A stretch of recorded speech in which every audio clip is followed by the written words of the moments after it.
প্রিয় ভাইরা, এই আসছে বিসমিল্লাহির রহমানির রহিম। শহীদ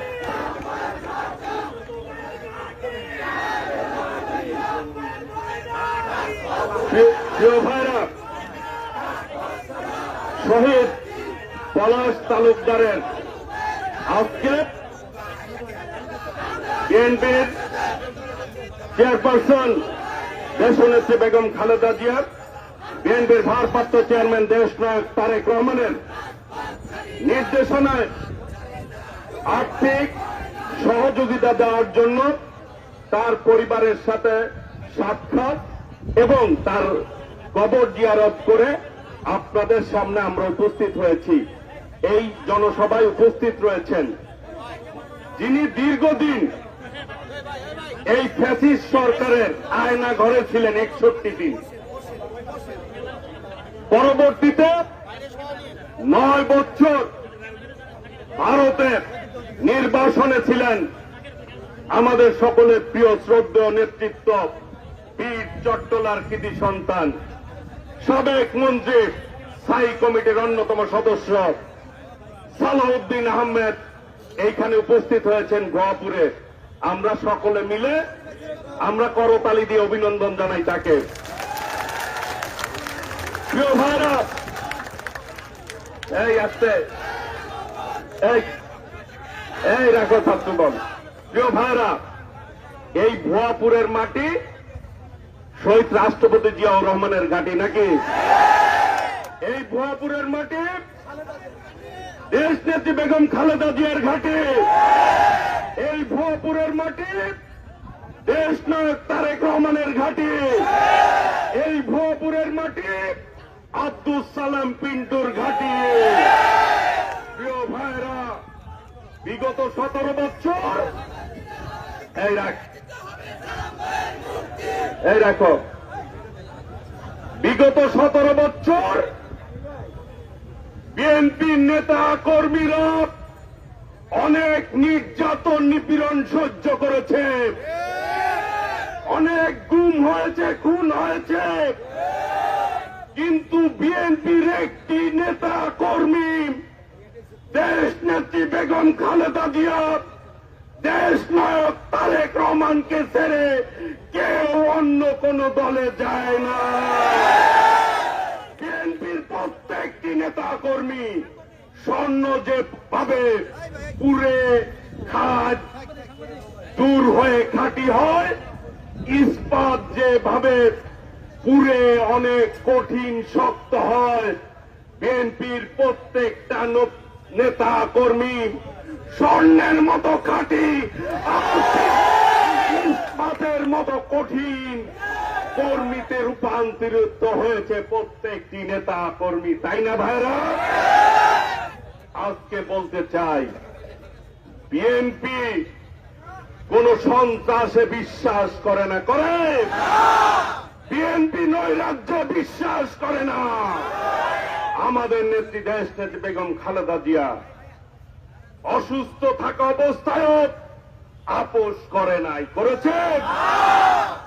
দেশনেত্রী বেগম খালেদা জিয়া দীর্ঘদিন অন্যায়ভাবে তাকে কারাগারে রাখা হয়েছে, কিন্তু মাথা নত করে নাই।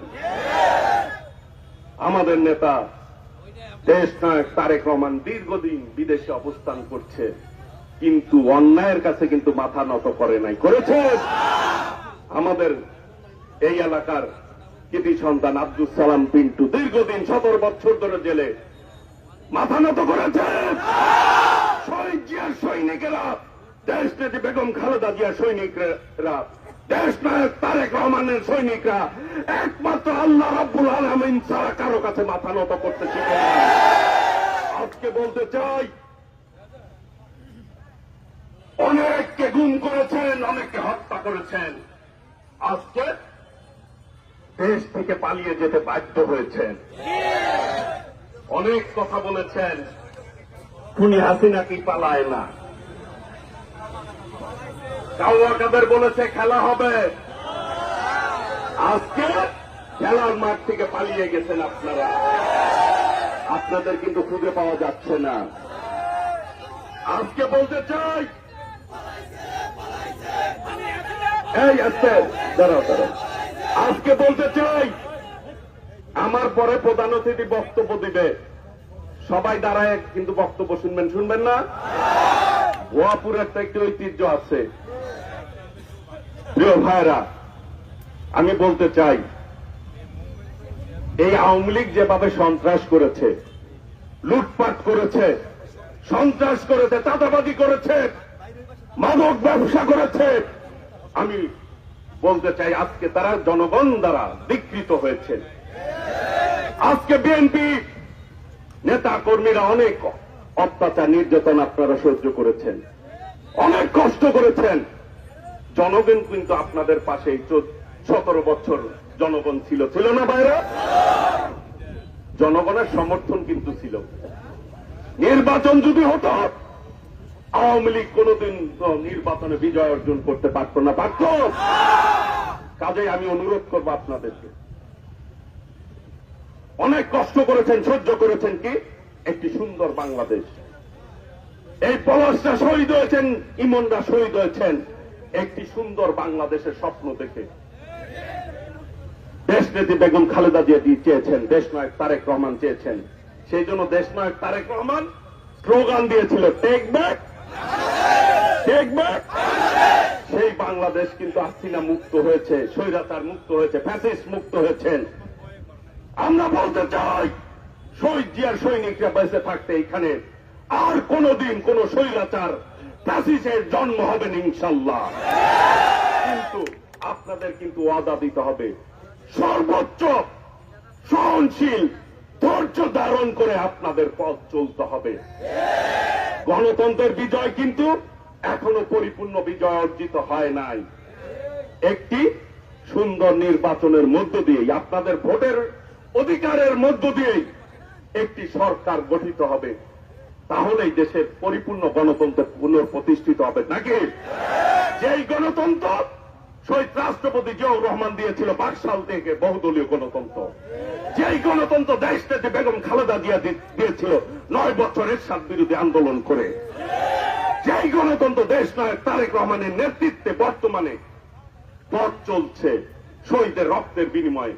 এই যে আবু সাইদ, পলাশ, ইমনরা রক্ত দিয়েছেন, যুবদল নেতা পলাশ, ছাত্রদল নেতা ইমন সহ শত শহীদের রক্তের বিনিময়ে আজকে গণতন্ত্রের পথ সুগম হয়েছে। সেই গণতন্ত্র প্রতিষ্ঠা এবং গণতন্ত্রকে সুসংগত করার লক্ষ্যে যে আন্দোলন চলছে দেশনায়ক তারেক রহমানের নেতৃত্বে, আপনারা পরিপূর্ণ বিজয় না অর্জন হওয়া পর্যন্ত আপনারা সকলে এক এবং ঐক্যবদ্ধভাবে পথ চলবেন, নাকি ভাইরা? একসাথে পথ চলবেন তো? হাত তুলে বলেন, পথ চলবেন তো? ওই নেত্রী আছে? হাসিনা পালিয়ে গেছে, নেত্রী আছে? ওই সেই নেত্রী খালেদা জিয়া, খালেদা জিয়া, খালেদা, ওই নেতা আছে? হাসিনা পালিয়ে গেছে, নেতা আছে? ওই সেই নেতা তারেক রহমান, তারেক মুক্তি, মুক্তি, মুক্তি চাই, সালাম বিন্দুর মুক্তি চাই, মুক্তি, মুক্তি, মুক্তি চাই। প্রিয় ভাইরা, আমি বলতে চাই, আমাদের সরকার আসলে ইনশাল্লাহ সরকারি ভাবে, এবং আমরা এই সরকারের কাছে অনুরোধ করব, এই চত্বর পলাশ চত্বর হিসাবে ঘোষণা দেবেন। আগামী দিনে ঐক্যবদ্ধভাবে সকল ষড়যন্ত্রকে উপেক্ষা করে আপনাদেরকে আমি অনুরোধ করব, আপনারা অনেক কষ্ট করেছেন, আর কটা দিন ধৈর্য ধরে আপনারা সকলে এক এবং ঐক্যবদ্ধভাবে শান্তি শৃঙ্খলাভাবে এই এলাকায় যাতে কোনো অশান্তি তৈরি না হয়, সকলেই ঐক্যবদ্ধভাবে, অনেকেই অশান্তি সৃষ্টি করার পায় তারা করছে, এই বিজয়কে তারা নস্যাৎ করার চেষ্টা করছে, সকলকেই ধৈর্য সহকারে সেই পরিস্থিতি মোকাবেলা করার আহ্বান জানিয়ে, এবং প্রধান অতিথি আমাদের অনেক কষ্ট করে, অনেক দিন কষ্ট করেছেন উনি, তার বক্তব্য সবাই ধৈর্য ধারণ করে শুনবেন। এ পর্যায়ে বক্তব্য রাখার আহ্বান জানাচ্ছি যিনি 61 দিন আয়না গড়েছিল